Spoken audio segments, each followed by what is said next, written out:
श्री महाप्रज्ञ गुरवे नमः। जिसके सांसों में रहता है शाश्वत शांति का स्पंदन, उस महाप्रज्ञ को वंदन, उस महाप्रज्ञ को वंदन। सत्य अहिंसा अनेकांत को अर्पित जिसका तन मन, उस महाप्रज्ञ को वंदन, उस महाप्रज्ञ को वंदन। जिसके सांसों में रहता है शाश्वत शांति का स्पंदन, उस महाप्रज्ञ को वंदन, उस महाप्रज्ञ को वंदन।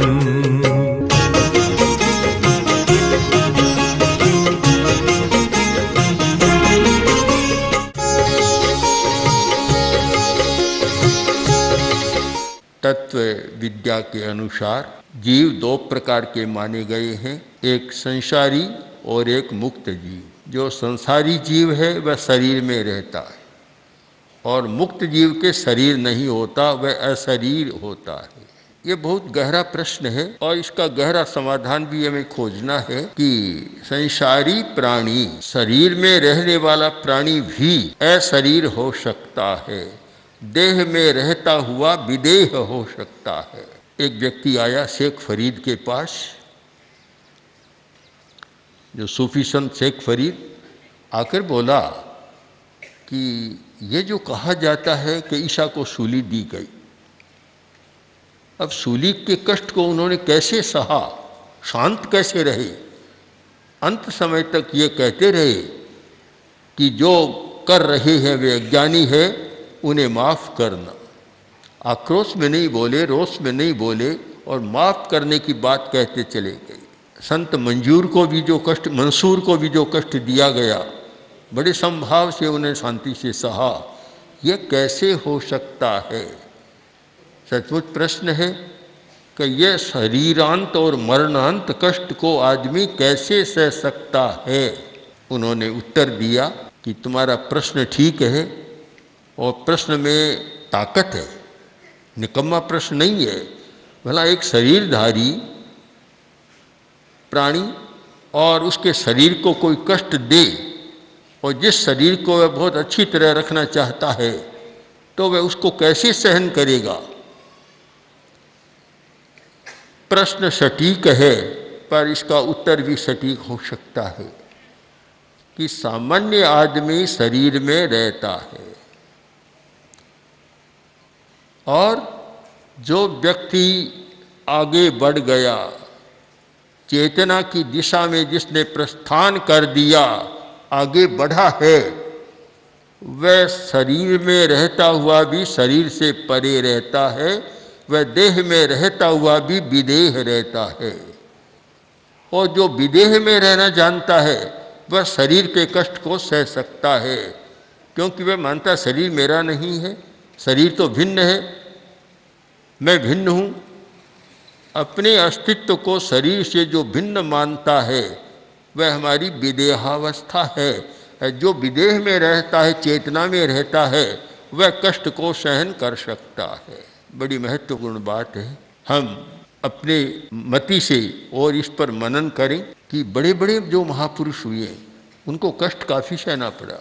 जयाचार्य ने लिखा, नहीं ऐसो दूसरो महावीर। संगम ने कितना कष्ट दिया, एक और तो संगम कष्ट दे रहा है, दूसरी ओर भगवान महावीर सोच रहे हैं कि देखो क्या है, क्या हो रहा है, मुझे निमित्त बनाकर दुनिया तो संसार समुद्र को तरेगी, आत्मा का कल्याण करेगी और ये बेचारा कर्मों का बंधन कर रहा है। करुणा की वर्षा हो रही है, इधर तो कष्ट और उधर करुणा की वर्षा। अब दोनों में मेल कहाँ है? उस पर तो गुस्सा आना चाहिए, आक्रोश होना चाहिए और प्रतिकार करने की बात आनी चाहिए, पर कुछ भी नहीं। कष्ट देने वाले पर भी करुणा की वर्षा।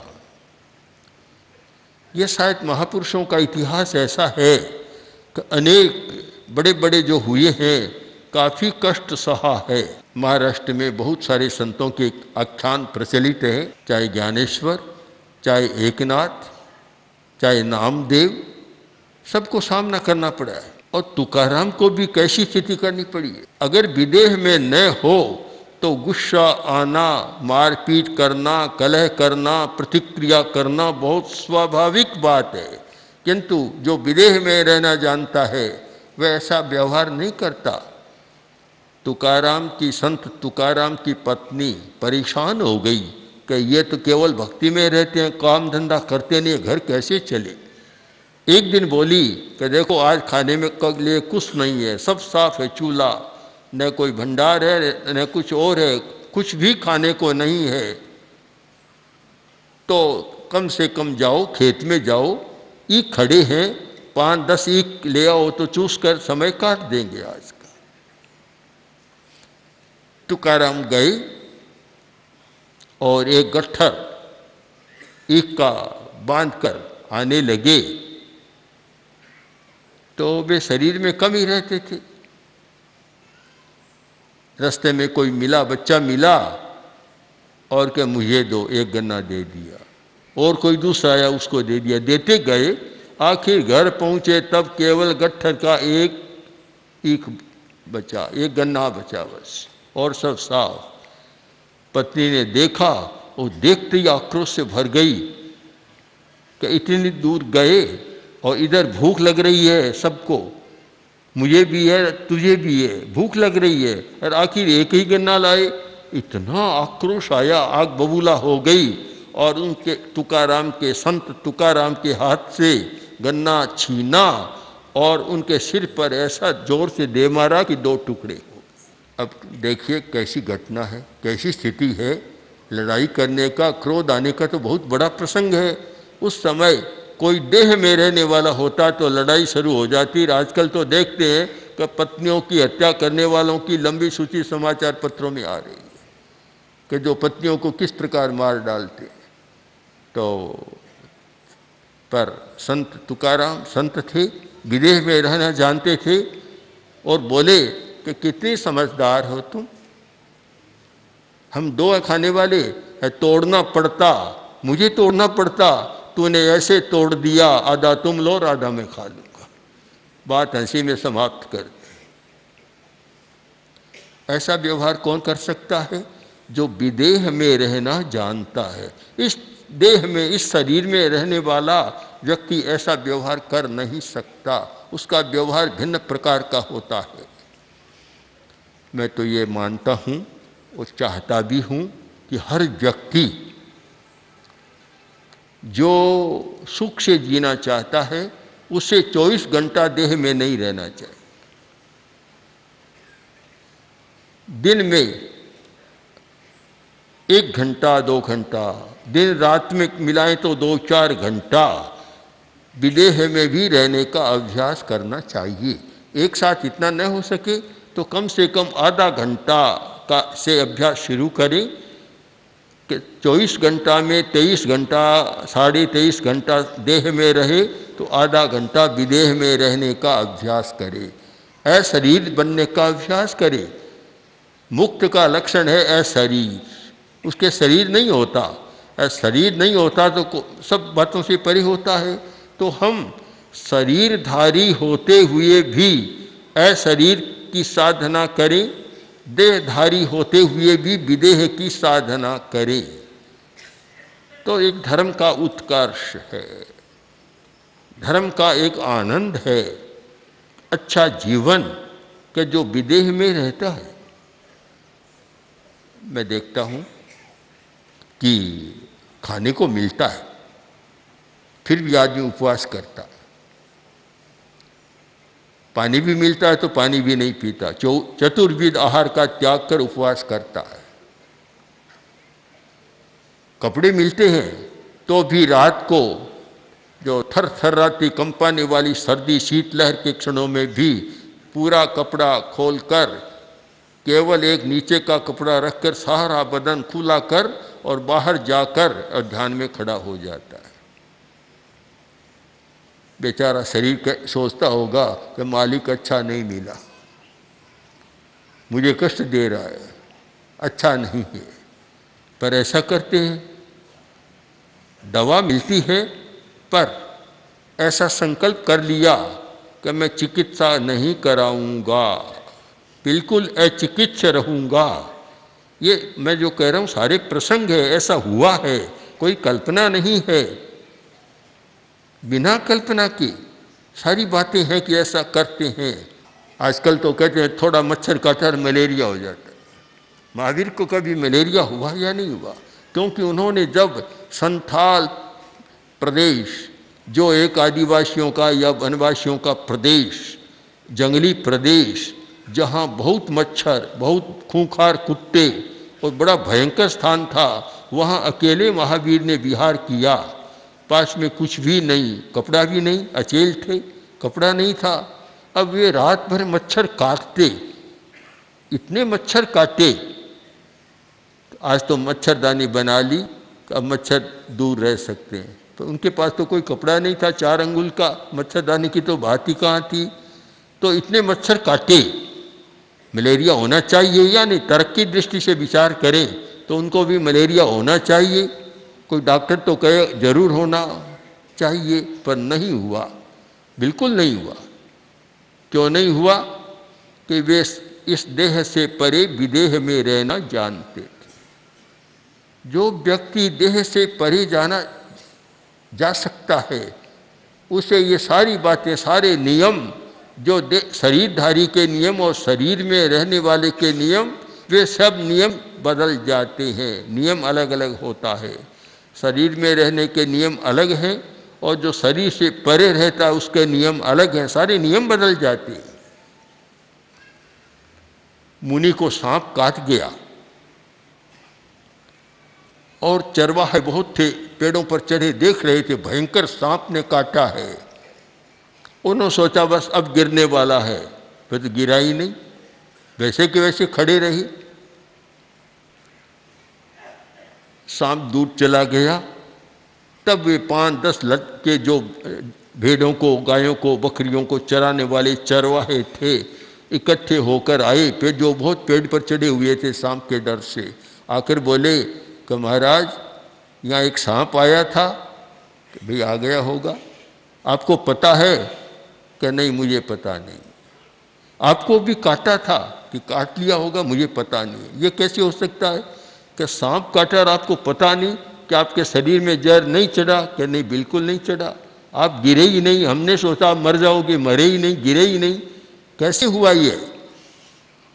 बोले कि तुम जो कह रहे हो उस समय मैं यहाँ था ही नहीं, मुझे कैसे पता लगे? मैं यहाँ नहीं था। तो कहाँ चले गए? मैं अपने घर में चला गया था। घर कहाँ है तुम्हारा? घर तो मेरे भीतर ही है। मैं अपने घर में चला गया था, यानी मैं विदेह में चला गया था। ये देह तो एक पड़ी थी, यहाँ खड़ी हुई थी, पर मैं उसमें नहीं था, मैं दूसरे में था।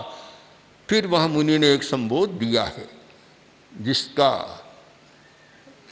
उल्लेख निरुक्तिकार ने बहुत सुंदर ढंग से, या प्राचीन आचार्य ने बहुत सुंदर ढंग से किया है कि जो व्यक्ति विदेह में रहता है उसे न तो जहर चढ़ता, न और कुछ होता, न कोई कष्ट होता, कुछ भी नहीं होता, क्योंकि वह शरीर में है नहीं। जब हमारी चेतना कहीं दूसरा काम कर रही है तो जड़ शरीर में तो कोई जहर चढ़ता नहीं है। जहर और अमृत हम स्वीकार करते हैं तब वह अपना काम करते हैं। अगर हम स्वीकार ही न करें तो वह कोई काम नहीं करेगा। दुनिया में समस्याएं बहुत हैं, कष्ट बहुत हैं, उलझने भी बहुत हैं, सब कुछ है, पर आदमी भोग रहा है। और इसलिए भोग रहा है कि वह 24 घंटा शरीर में ही रहना जानता है, उससे बाहर रहना नहीं जानता। अगर बाहर रहना जाने तो फिर परिवर्तन आ सकता है। काशी नरेश बीमारी हो गई, कोई ऑपरेशन होना था, तो उन्होंने कहा कि ऑपरेशन कर दो। डॉक्टर ने कहा एनेस्थेसिया का प्रयोग करना होगा, जो मूर्छा की दवा देकर एनेस्थेसिया और अचेत करना होगा। उन्होंने कहा कोई ज़रूरत नहीं, कोई ज़रूरत नहीं, मुझे गीता दे दो और मैं गीता में इतना लीन हो जाऊं पढ़ते पढ़ते, तब मैं संकेत करूंगा, तुम ऑपरेशन कर देना। समय बता दिया कि इतने देर बाद मैं जब पूरी लीनता में चला जाऊं तुम ऑपरेशन कर सकते हो। बैठे बैठे ऑपरेशन करा लिया। हमारे श्रावक चानमल जी वैद राजलेश्वर वालों ने ऐसा ही किया। अदीठ का भयंकर फोड़ा और डॉक्टर ने कहा कि एनेस्थेसिया का प्रयोग करना पड़ेगा। उन्होंने कहा कोई आवश्यकता नहीं है, मैं ध्यान में बैठ जाता हूँ और 10 मिनट बाद तुम अपना काम कर लेना। 10 मिनट बाद ऑपरेशन अदीठ का इतना भयंकर होता है, पीठ का फोड़ा बहुत भयंकर होता है। ऑपरेशन कर दिया। न काशी नरेश को पता चला कि क्या हुआ और न शायद चानमल जी को पता चला कि क्या हुआ। कारण ध्यान में चले गए, और ध्यान में चले गए इसका दूसरा मतलब है विदेह में चले गए, देह से परे विदेह में चले गए। जब आदमी विदेह में चला जाता है हमारे कष्ट कम हो जाते हैं। आदमी कष्ट इसलिए भोगता है कि वह देह में रहना जानता है। देह कोई देखता रहता है, क्या मुझे तो पता नहीं, सब लोग सुबह सुबह दर्पण देखते हैं क्या? सभी या कोई कोई देखता है? सुना है कि बहुत लोग देखते हैं। शीशा सामने रखते हैं, अपने आप को देखते हैं, अपने चेहरे को देखते हैं, शरीर को देखते हैं। उससे शायद और तो क्या होगा, अपने चेहरे की पहचान हो जाती होगी। पर एक ऐसे दर्पण की ज़रूरत है जिसमें शरीर न दिखे, शरीर के भीतर वाली चीज़ दिख जाए। जो शरीर के भीतर है वह हमारे सामने आ जाए, वह है हमारी चेतना। चेतना चेतना हमारे सामने आ जाए, एक ऐसे दर्पण की ज़रूरत है। आदमी अपना मुंह देख सके, ये मुंह चमड़ी वाला मुंह नहीं, अपने आप को देख सके, अपने शरीर वाला दर्शन नहीं, अपने भीतर जो चेतना है उसको देख सके, उसको पकड़ सके। वह तभी संभव है हम विदेह अवस्था में चले जाए। एक आदमी गया नाई की दुकान पर, जाकर बोला कि क्या करते हो, हजामत करते हो? कहा हाँ। इधर उधर देखा और फिर बोला कि तुम क्या कुशल हो हजामत करने में? बोला मैं तो बहुत कुशल हूँ, मेरा धंधा है, बहुत कुशल हूँ, मैंने बड़े बड़े लोगों की हजामत की है। अच्छा भाई, बड़े बड़ों की तो की है, बताओ कभी गधे की हजामत की या नहीं? बोला सर आज तक तो नहीं की, अब आप आइए बैठिए, कोशिश करूँगा। अब क्या हुआ, सुनना ही पड़ा। क्यों? वाणी का विवेक नहीं है, तो स्वयं की बात को स्वयं पर ही सुनना पड़ता है। तो हमारी वाणी की प्रवृत्ति का भी संयम हो और मन की प्रवृत्ति का संयम, इन तीन प्रवृत्तियों का संयम हो जाए, शरीर की प्रवृत्ति, वाणी की प्रवृत्ति और मन की प्रवृत्ति, इन तीन का संयम हो जाए तो फिर आदमी देह से विदेह अवस्था में रह सकता है। तो मैंने देखा कि एक व्यक्ति मरते दम तक कहता है कि एक इंजेक्शन और लगा दो, एक गोली और दे दो, या एक चाय की घूंट और दे दो। ये क्यों? कि जो केवल शरीर में रहना जानता है उसका ऐसा व्यवहार होता है। मैं एक बार गया था एक डॉक्टर के घर, डॉक्टर बहुत बीमार था और परिचित था बहुत, तो लोगों ने कहा कि जाना। मैं गया तो जाकर देखा कि इतनी नलियां लगी हुई थी कि डॉक्टर को देखना ही मुश्किल हो गया। तो मैंने कहा ये क्या है, इतना क्यों? जब देखे ही जाना है तो फिर एक मृत्यु के समय भी पराक्रम का परिचय होना चाहिए, शूरवीरता का परिचय होना चाहिए, नहीं कि कायर बनकर मौत के मुंह में जाना चाहिए। शूरवीर होकर जाता है तो बेचारी मौत भी डरेगी, कायर होकर जाएगा तो मौत और दबोच लेगी उसको। संपत जी की पत्नी सुंदर देवी ने जिस साहस का परिचय दिया, मनोबल का परिचय दिया, मुझे बहुत अच्छा लगा। मैंने कहा कि अगर संपत जी जैसा कोई समझदार आदमी नहीं होता तो हॉस्पिटल में सुइयों के बीच ही उसको विदा करता। पर ये बहुत प्रबुद्ध है, समझदार है, उन्होंने 20 दिन पहले ही डॉक्टर से कह दिया कि अब हम यहाँ नहीं रखेंगे, एकांत में नहीं रखेंगे, आईसीयू में नहीं रखेंगे। डॉक्टर ने कहा तो फिर पता नहीं चली जाए, तो उनका चले जाना तो है ही हर आदमी को, चाहे तो जाए, पर इस अवस्था में नहीं रखेंगे। और ये सबको ध्यान देने की बात है, अंतिम समय में जाने वाली आत्मा के प्रति परिवार के लोग जागरूक नहीं होते हैं तो उनका मोह उस आत्मा के लिए बड़ा भारी नुकसान होता है, हानि होती है उसकी। इसलिए समझदार व्यक्ति ऐसा नहीं करता। तो मैंने सुना कि 20 दिन में इतना सुनाने का, धर्म ध्यान का, त्याग का, और बहन ने भी अनशन की बात और सारी मनोबल का जो परिचय दिया, बहुत अच्छा लगता है, एक उदाहरण बन सकता है।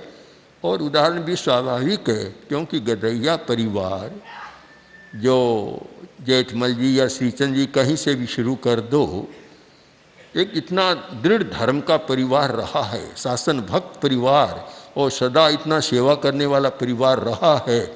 उस परिवार में अगर ऐसा हो तो मैं आश्चर्य नहीं मानता, न हो तो आश्चर्य मानना चाहिए। उस परिवार का सदस्य ऐसा हो सकता है, क्योंकि इतने संस्कार चल रहे हैं, पीढ़ियों के जो सिंचित संस्कार है वे जब चल रहे हैं तो उसका परिणाम सामने आना चाहिए। धर्म पीढ़ियों से करते रहे, दृढ़ आस्था, उसका व्यवहार भी वैसा, न करने वाले का भी व्यवहार वैसा, तो फिर धर्म भी निकम्मा, फर्क क्या पड़ा? उसमें परिवर्तन, अंतर आना चाहिए। और सचमुच एक अंतर आया है। तो जाना होता है, हर व्यक्ति जन्म लेता है, कोई 2 दिन पहले, कोई 2 दिन बाद, अमर कोई है नहीं, सब कालावधि के साथ अपना जीवन जीते हैं। पर हम भगवान महावीर की दृष्टि से विचार करें तो किस व्यक्ति ने कैसा जीवन जिया, और इससे भी ज़्यादा महावीर की दृष्टि यह है कि किस व्यक्ति ने किस प्रकार अपने शरीर का विसर्जन किया, मरण कैसा हुआ। पंडित मरण का या समाधि मरण का जैन साहित्य में बड़ा महत्व है कि समाधि मरण हुआ तो समझ लो कि जाने वाली आत्मा की पवित्र स्थिति रहेगी, अच्छी गति में जाएगी।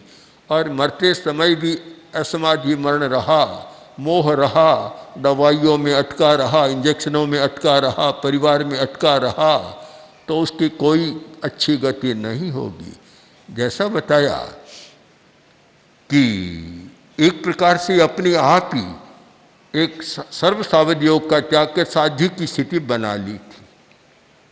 जब कहा सर्व सावध योग का, तो फिर मेरे मन में प्रश्न आया उस समय कि एक गृहस्थ सर्व सावध योग का कैसे कर सकता है। तब फिर समाधान भी हमारे पास है कि जब एक दरदूर भगवान महावीर के समय में मेंढक ने जब 3 करण 3 योग से सावध योग का त्याग कर लिया था, तो एक प्राणी मनुष्य क्यों नहीं कर सकता? कर सकता है वह तो फिर ये हो सकता है। इसलिए बहुत अच्छा जागरूकता के साथ मरण का वर्ण किया है, यानी मौत आई नहीं, मौत का वर्ण किया है जानबूझकर। तो इस प्रकार का मरण सचमुच दूसरों के लिए प्रेरणादायी एक उदाहरण बन सकता है। अब परिवार के लोग हैं, मोह भी होता है, इतने वर्षों का संबंध होता है, पर समझदार है, वे समझदारी के साथ इसको झेल लेते हैं, आर्त ध्यान नहीं करते, और उसको भी धर्म ध्यान में अनित्य अनुप्रेक्षा, संयोग वियोग के संबंधों को जानकर उसमें बदल देते हैं। तो मैं मानता हूँ कि ये जो पूरा विवरण सुना तो ऐसा लगा कि जैन आदर्शों का, जैन संस्कृति का मरण के समय भी पूरा अनुसरण किया गया है, और ये दूसरों के लिए भी प्रेरक बन सकता है। ओम ओम श्री महाप्रज्ञ गुरवे नमः। ओम श्री महाप्रज्ञ गुरवे नमः। ओम श्री महाप्रज्ञ